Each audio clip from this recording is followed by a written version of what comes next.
Paul here.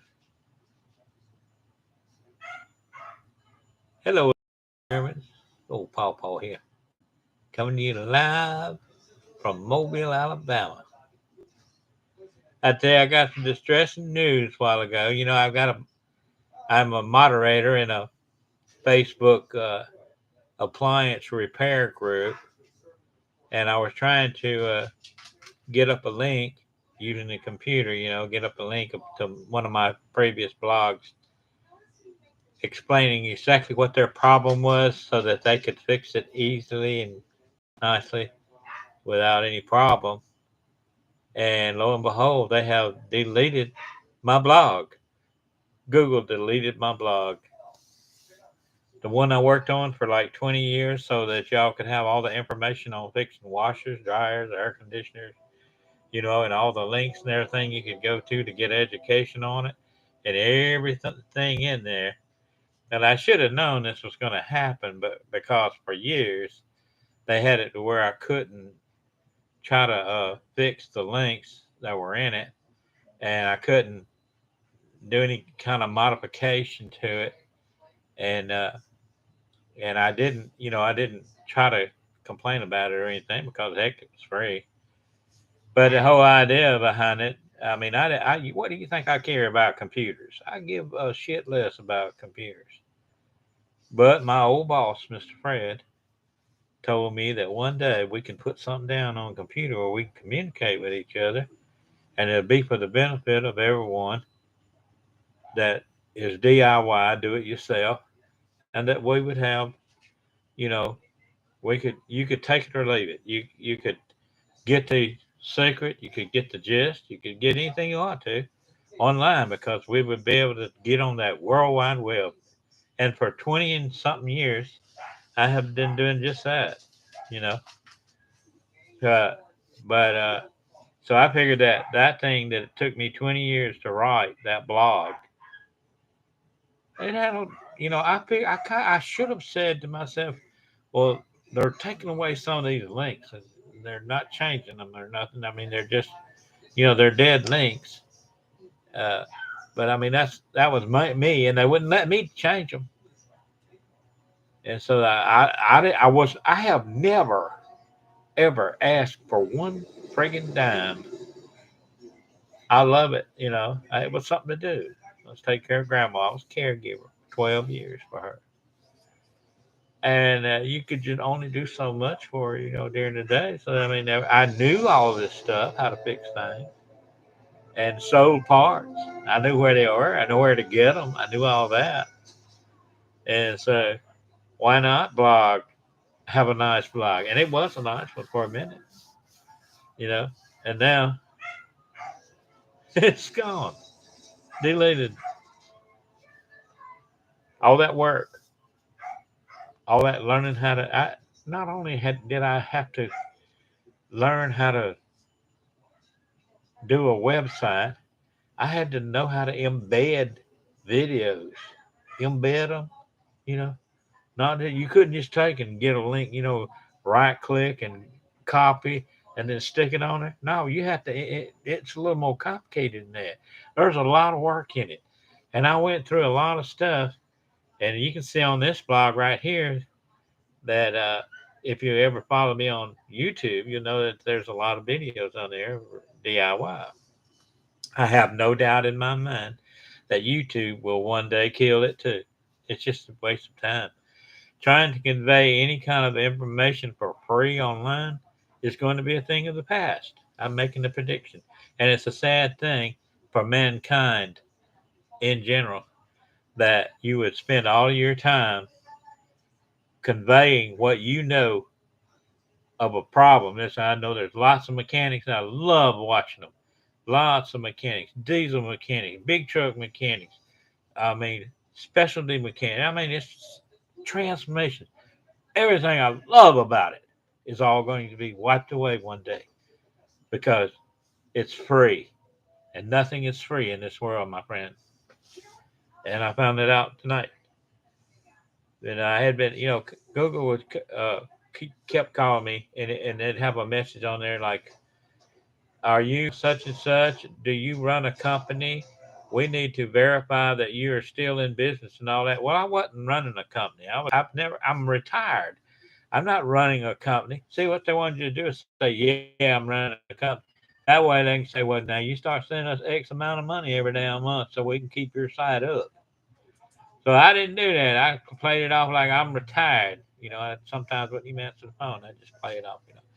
I figured that they would have my stuff that it took me 20 years to build up.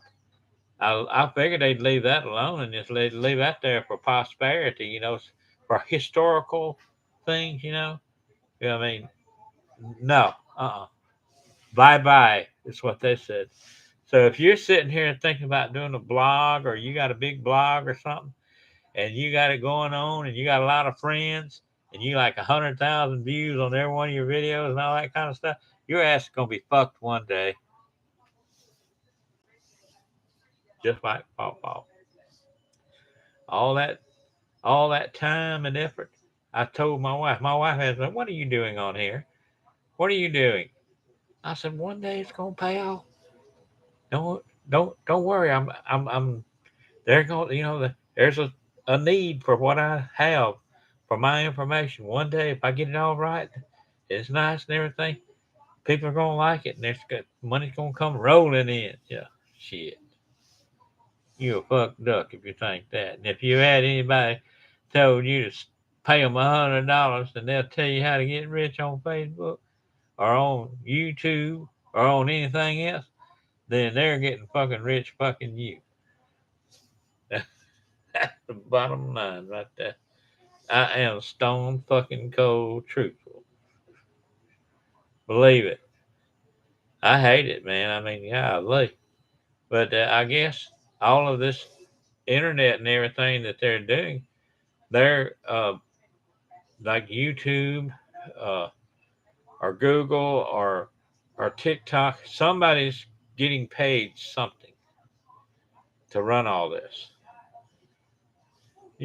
and we really do need to be able to, like a Facebook, to where we can see what's going on in the world, or a Twitter, or we need to, but we need to not only see what is happening in the personal world. We don't need to listen to these idiots newscasters because they're propagandists. You can't believe anything they're saying. They're trying to get you interested so you listen to their bullshit every damn night. But you can't believe anything they put down because they're biased. Half of them on the left, the other half on the right. So what the fuck you gonna do? You gonna believe anything they say online? They've already done started and tried to start World War III 50 times. Some people think Putin is an angel. Other motherfuckers think he's a damn communist spy working for the FBI. I don't know. I don't know what Putin is. I know Putin is running a dangerous damn game. You know, they want you to love Ukraine and send in all that stuff. Well, while you're sending in all that stuff, that's a lot of money to do it. So who's benefiting from all of that? You gotta think about that. There's big money to be made when you got a war going on. Money to be generated. You gotta pay folks to fix the bill shit, to arms shit. You gotta run up the arms race. That's what you gotta do. You got good war going on. Like old Trump said, you got a good war going on. You can cash in on it. That's what he thinks the Democrats are doing. Democrats, to me, I always thought of them that this country has gone pure ass backwards since I was a kid. When I was a child, all the Democrats was all George Wallace types, bigoted as hell, whites only, and all that shit. I remember growing up white only, colored only bathrooms, and white only water fountains, and colored only water fountains. Yeah, they actually had that. I worked at a gas station. It was a clean, nice gas station. One side of it had the colored side. The other side had the white side. For real. Water fountain in between the men's and the ladies, colored, was colored on it. Water fountain on between the white on it, white on it. I guarantee. Even my damn grandparents had a colored picture on the back porch for the black folks to use. Had a colored bucket and a colored dipper. If you want to believe that shit, I remember seeing that myself. And they wasn't allowed to eat in there with us when we had supper. Our dinner was the big meal. Supper they did wasn't much nothing. You didn't eat nothing for supper. But dinner time was the big meal and breakfast. A hearty breakfast, then off to the garden. See what you can find out in the garden that's right. Pick some peas and some tomatoes, whatever you're going to eat at lunchtime. And at lunchtime, they can make it back about 10:30 to the house and shell peas and read the Bible. And sitting rocking in the rocking chair, reading about read a chapter in the Bible every day, and then get up and then go in there and cook. We'd leave out of there and walk to the mailbox to get the mail, which was way on off. It'd take a half hour to 45 minutes to get from the porch to where the mailbox was. I shit you not. It was like 3 or 4 40-acre fields away. And we could either walk down the red dirt road, which was longer, or we could walk through the woods on a trail, which was shorter. So it was kind of treacherous walking through the woods. It was even treacherous walking on the road. One time I was reading the cartoons on the Grit magazine, walking back to the mailbox on the red dirt road. Red dirt, gravel. And my uncle said, "Stop." I stopped, looked over at him. He said, "Look where you about to step." I looked, and there was a snake on the road, but it wasn't curled up or nothing. You couldn't see the head of it or the tail of it. It was just the snake body is all you could see. One end of it was in the woods, the ass end of it was in the woods over here, the head of it is over in the woods over there. And he said, "You see that snake right there?" I said, "Yeah." He said, don't you never kill one of them some bitches." He said, "That's a chicken snake." I said, "A chicken snake?" He said, "Yeah, they eat rattlesnakes. And chicken snakes are the worst enemy of rattlers." And we had plenty of them around there too. One time we had a rattlesnake. The dog kept barking, kept barking, kept barking. And my uncle said, "Let's go see what the shit he's barking at." And underneath the stump out by the barn was the biggest rattlesnake, and the stomach was about that big around on it. So, and we shot it, blew the head off with a 12 gauge, and then cut his stomach open to see what that buzz was. My uncle speculated it might be baby rattlesnakes inside it. That was a big rattle. He had like 14 rattles on it, maybe 15. Big rattlesnake. So we cut his stomach open, and out popped a rabbit. A whole damn rabbit. I shit you not. A whole damn, it was dead, but it was a whole big rabbit up in that stomach that snake had swallowed. And I guess he aggravated that dog enough to where that's why he was barking. And another time we were walking down around the pond, and the house was originated on top of a hill. It was on a hill, and it had an east-west porch because Southern people have to have an east-west porch because that's the way the wind blows from the west to the east. So if you've got a very nice porch and a high roof, they had a high pitched roof over over the house. And in between the buildings, there were two buildings. There's one main big house with a big fireplace for heat. Porch was separate. It was in the middle. And then off to the left was the kitchen and dining room. They did that back then, so in case the kitchen and dining room caught on fire, the rest of the house would.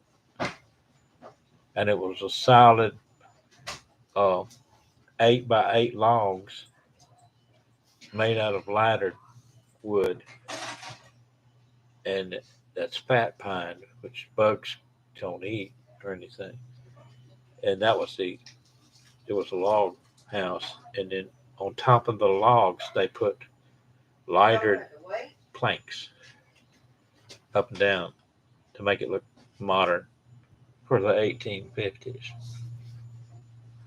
It's got that old glass in it and everything, and a cast iron stove in the kitchen, pantry off to the side, wood box.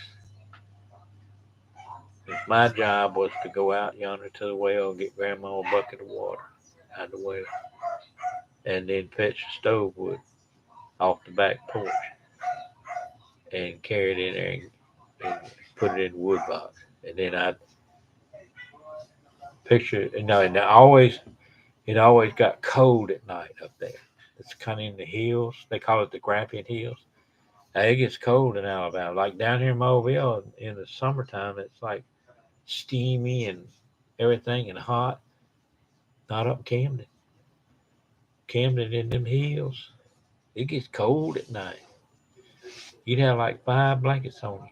You'd be covered up, snuggling, warm and everything. Daylight would come, they'd be out there. They already done got the stove going. It'd be nice and warm in there. Grandma did them biscuits. You know them old clabber milk biscuits. That's right. Eggs over light, big old fat bacon, biscuits, and grits. You'd have to keep stirring them grits. They didn't have no. They didn't have an instant quick grits like they had in town. Went to a grist mill. They took their corn that they grew and they grinded some grits up and grinded some cornmeal up. That's what they had. They had it, and they kept that in the safe with the eggs. They had like a basket full of eggs that they would go to out to the hen house and get early in the morning. They'd get whatever how many eggs they could find, and it kept them in the safe. Where rats and snakes couldn't get to the eggs. There wasn't no refrigeration. Didn't have any of that. They didn't care. They didn't refrigerate anything. The coldest water we had was water out of the well, and they kept milk uh, in an old timey 1950s refrigerator when I was out there. That they got. The only reason why they bought that refrigerator was because Mama said that she wouldn't bring her ass up there to Camden no more unless they had a refrigerator where they could keep milk for the baby in. That's true. And they didn't get a telephone. The only telephone they had one telephone in Camden, and it was at the post office. It was a payphone in front of the post office. That was the only friggin' phone they had. That's right. You ain't seen Alabama outside. That's right. They had a rolling store too. Now, my uncle and they would walk through the woods, sweating up.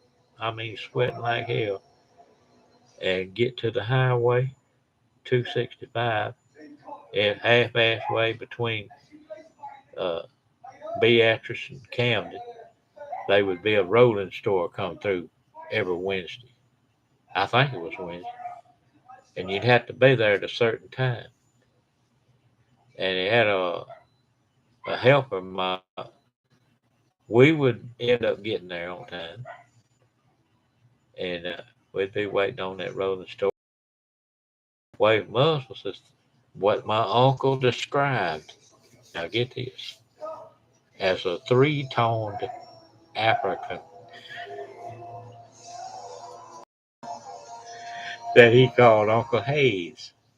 Uncle Hayes had straight black hair like an Indian because he had Indian in him. He was black as I don't know what else because he was a black man. And he had white in him too. He was a white guy. That's why his hair was so straight. He was a white guy. So he was a Choctaw uh, Scotsman, uh, Swahili. I mean, I don't know what the hell kind of African he was, but he was black. He was black, Choctaw, Scotsman. Now, He's a three-tone African. Well, shit. And it used to just bug the shit out of me because it was in the 60s and they had like, where everybody was trying to be cool with each other and everything. And so, we were hippies and everything. We had long hair and everything. And well, here's my uncle talking about Uncle fucking Hayes. Like, he's like Uncle Tom. They had like big thing about Uncle Tom back then. I said, Uncle Mac, why are you calling people Uncle? I mean, that's disturbing. You don't call nobody Uncle. I'll call him Uncle. God damn. Wouldn't shake a black man's hand. Should you not? I don't know why. That's just how he was. Weird motherfucker. One time I was taking him to town at Camden, and we were on the outskirts, and he had to take a shit. Now they have a perfectly good toilet in the courthouse, right in the square in the middle of Camden. Of course, he ready to run out in the damn woods and squat and shit. And he wiped his ass with a Montgomery Times. That's true. Years later, when he stopped getting the paper, he discovered a marvelous toilet paper that he bought in Dollar General. That cheap shit toilet, that cheap shit rolls of paper towels, the dollar rolls. He said that was the most marvelous invention they ever had, wiping your ass with. Because for years, for 80 years, he'd been wiping his ass with Montgomery Times. Now there's a somewhere in there there's an irony in that, but that's neither here nor that. But I enjoyed chatting with y'all. Let me uh let me get in. Let me pull me a little of this.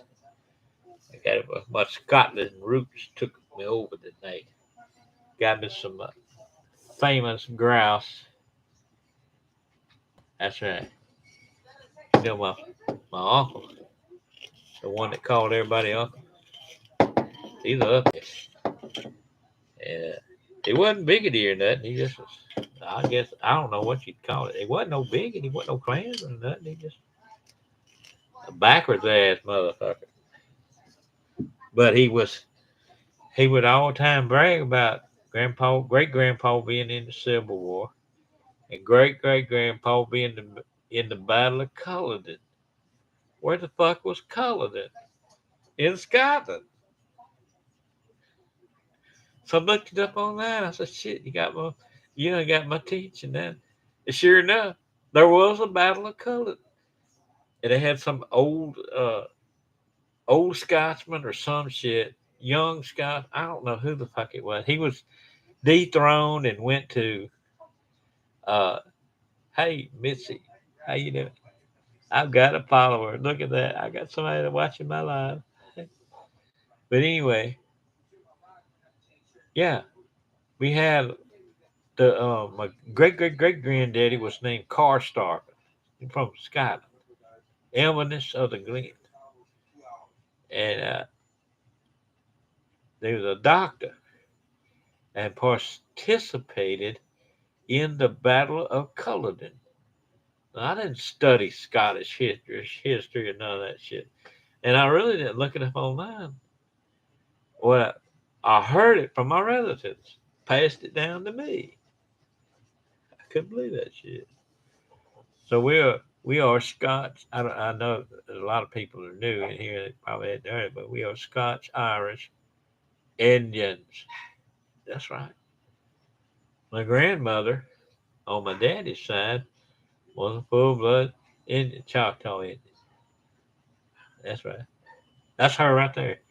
If you look on the right here to the left of me, uh, on the left side of that picture there, that woman in that black outfit on the piano above Aubrey the Tiger, the Auburn Tiger guy. That's my grandmother. She was from Havana, Alabama, near Moundville, and was an Indian.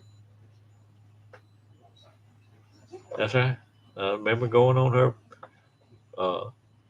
brother, her brother's farm, our uncle, they had goats, had a goat farm up there, and I remember one of them bucking me in the ass from the barn. I was walking from the barn back to the, and one of them come right behind me and bucked myself in the ass. I won't forget that. I wasn't very old then. I was probably 8 or 9. They had a mean goat, and that water. I'll never forget that water up there. It was, they called it. They said it was lime water, and it had a funny taste to it.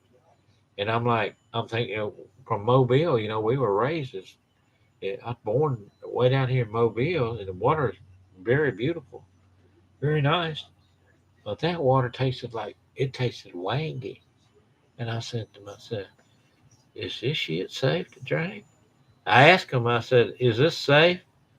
Yeah, it's what we drink. That's our water. And even Grandma and Grandpa's water in Camden, it was nice. Even though it had like bird dookie in it and everything, Grandma put kerosene in it to keep the mosquitoes out of it. Because Grandpa had rigged up one of these for hard times in the his idea of when they had a drought. His idea of filling the well up was putting gutters and running a gutter, to the well and letting the water off the roof go down into the well. And then he had like 6 stainless steel trash cans, very nice trash cans that would, when it rained off the roof, they would get filled up with water. And they used that. And they had like a cane break. And that's where you go do your business. You go out there in the middle of that cane break, drop your yard, do your business. Chickens pecking you in the butt, all that. Cool. That cane break was meant, it was on the north side of the house, and what it did was it would stop the cold wind from blowing in on cold in the wintertime. And speaking of the wintertime, there for heat, they had like one big fireplace in the middle of the room there on the back side of the house in the middle. And they had a big double bed over here on this side with a white pot under it. They had a big double bed on that side, a white pot over. So all the men slept in that one bed over there. The men slept over there, and the women slept over there. If they had to do their business in the middle of the night, they'd pull out that one of them pots and do it in there. And then it was our job to gather them pots up and carry them out yonder down the hill and throw them down there, throw them down the hill, dump them out, throw them down the hill, and take. They had a scientific thing. They had like a washpan where you come in and to wash your hands before you ate. They had like a bucket sitting beside that you could drink out of, and then they had a slop jar down there below the table that you would take and get you a dipper of water out, and you'd wash your hands, wash your face. You drank your little water, whatever you did drink, whatever you got it left over in that little washpan, you dump it in that slop jar. And then you take that slop jar of water and put it in them common nets. That's what they call it, the little white pots, be full of poo poo and all that, pee pee and poo poo and all that. And then you take and add all of everything from all the 3 pots into one big pot, and then carry it down the hill, throw that down the hill, come back, take that slop jar and had like a stick with a old rag tied to the bottom of the stick, and use that to clean the pot out. Then he'd flip them all upside down, all 3 of them upside down, and set them in the sun. And they'd sit there all day in the sun, get hot, and had to sanitize them. So you could. They had little lids that came with them too. They'd take 3 pots and slide them one under each bed. They had like a bed over here and a bed over there. And they had another bed in the back for guests. That's the one that I slept in. And under that bed, we pulled out a snake skin that was 6 feet long from a rattlesnake. So yeah, I was sleeping good by the sleeping safe. And before daylight, they would get up and go. Sometimes they'd go out there and they'd have their eye on watermelons that they'd seen in the field, but they liked them cold. Well, they get cold up there in Camden. So they'd see which ones they wanted, and they'd go up yonder before day and pick two or three up. And they'd bring them back, put them on the west porch. You know, the west porch where the wind blows west to east, west, and they would stay cool. And in the afternoon, we'd go and cut one open and eat it. Out, probably around that'd be our supper. It'd be like they had good breakfast, real chicken eggs out of the barn, out the hen house, real biscuit, and real grits, fat ass bacon. Have that for breakfast, and then at lunch, whatever they picked out in the garden, they'd grandma they had a pear tree, had an apple tree. She'd pick all that. She'd make apple pie. You could smell it coming back from the mailbox. The mailbox was way off. It was about a mile. We walked down that mailbox, get that mail, catch that guy, and it make my uncle so aggravated if he could catch a mailman coming through, because he had talked to him. His name was All Ford, but he drove Chevrolet, so Uncle Mac called him All Chevrolet, but his name was Alfred, and he'd chew tobacco. He'd come in, hey Mike, what you doing, Mike? Passing the mail, they'd get the Montgomery Advertiser and a card from our aunt from Phoenix City, and another card from another aunt from Montgomery, and maybe a letter or two, and then uh, we would get the Grit magazine, which I enjoyed, and every now and then they'd get a comic book. I'd order comic books on it in the mail. They'd come Donald Duck and Gyro Gear Loose and the Ducksters, the triplet ducks. I've loved all that. Mickey Mouse, Archie. I had all them comics. I had them. I was coming in. They were coming in, and there was religious stuff that would come too for the plain truth. Grandma and Grandpa loved the plain truth. They thought the world of Garner Ted Armstrong. You know, and he was really aligned with what the JWs think too. So when JWs came up there uh, knocking on their door, uh, they welcomed them because they knew they had the truth too. You know, and so they loved it. And then back then they didn't have no. I'm telling you what we had. This is sad. But when I went up there and stayed with my grandma and grandpa in the summer, they had no air conditioning, no heat, no nothing. In the summer didn't need no heater or nothing. They had no running water. They had no nothing. They had a radio. They had just like a hi-fi radio. They had that, and they had a black and white 19-inch TV. And I don't care what you was watching. If it got 9 o'clock, they cut it off. And they didn't care nothing about NFL football or none of that. That would come on Sunday, and I'd want to watch that because the Saints was just getting cranked up about that time, and it was mid '60s, and I love watching the Saints and all that. And they didn't give a damn about that. They didn't care nothing about that. They love Bonanza. That's what they wanted to watch. Disney and Bonanza on Sunday night, or the news. They only had two channels. They had the Channel 12 in Montgomery, and sometimes Channel 5 in Selma. I don't know what channel it is in Selma, but they had a Selma channel and a Montgomery channel. And that was it. That's all they had. I don't know what the hell they got now, but I don't think it's changed much. I think it still got Selma and Montgomery. Two channels. And the Selma channel was CBS. The the Montgomery channel was NBC. That's what they had. They had it. CBS on one, NBC on it. And Selma Harder came in really good where we were in the woods. No ABC, none of that. Now they got them satellite dishes and all that shit. They get all kind of stuff off of it. But they didn't have it back then. They didn't even have a telephone. They had one damn phone in 1965. It was at the post office, downtown Camden. That's the only one they had that we used. They may have had more people had phones.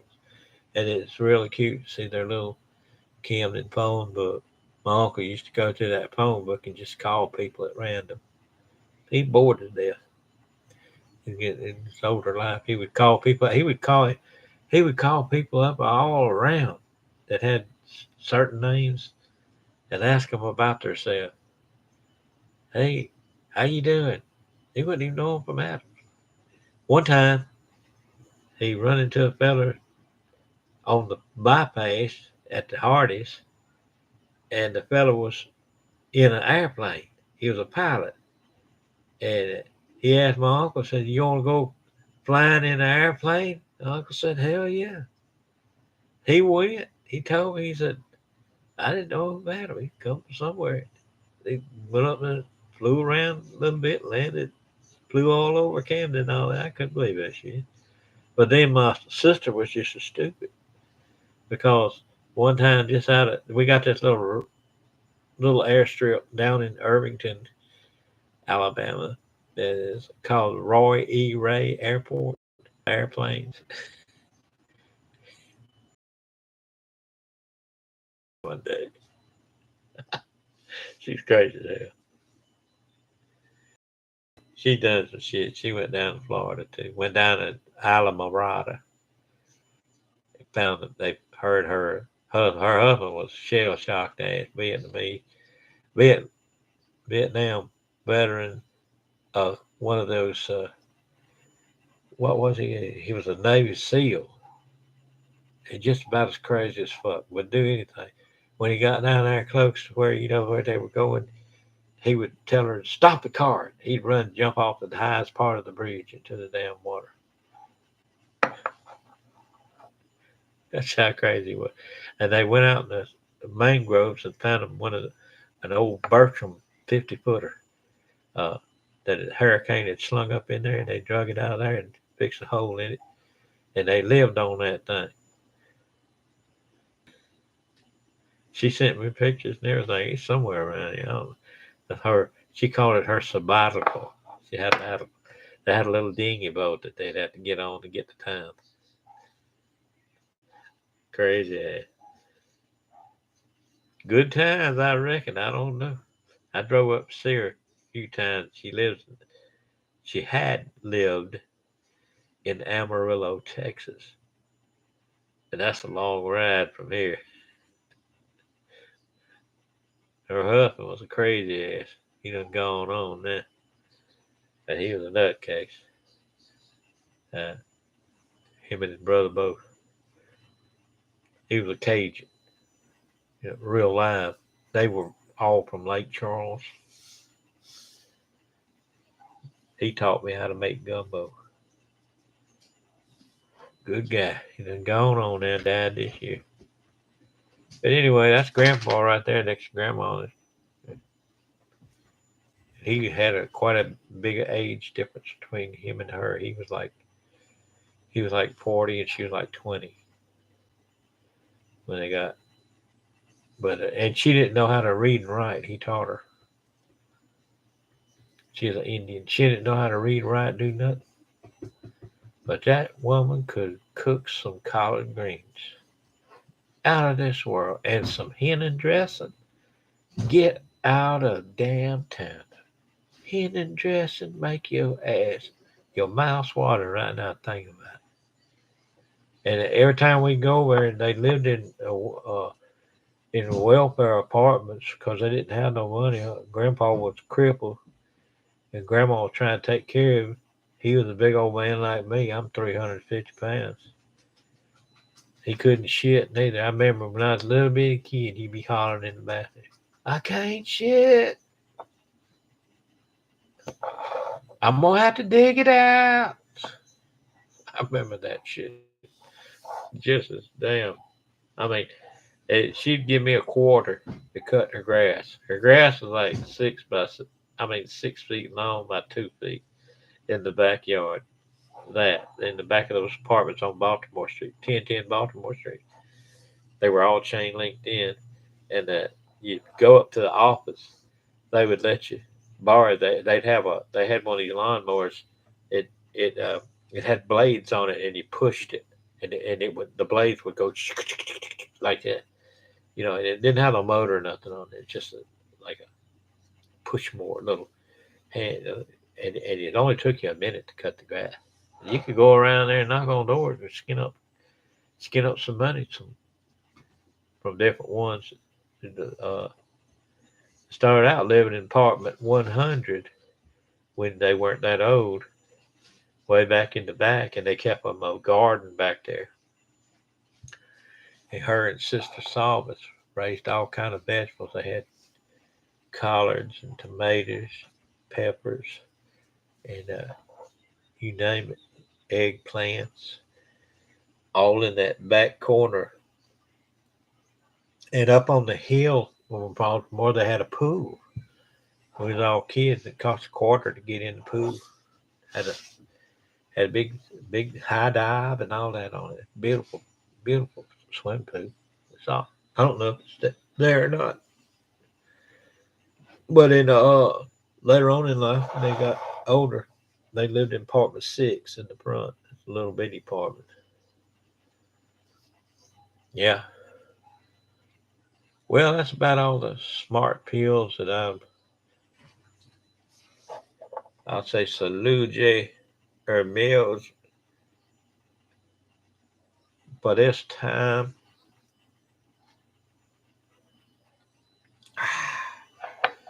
That famous grouse is pretty good. I like it. Wash it down with a little steel reserve.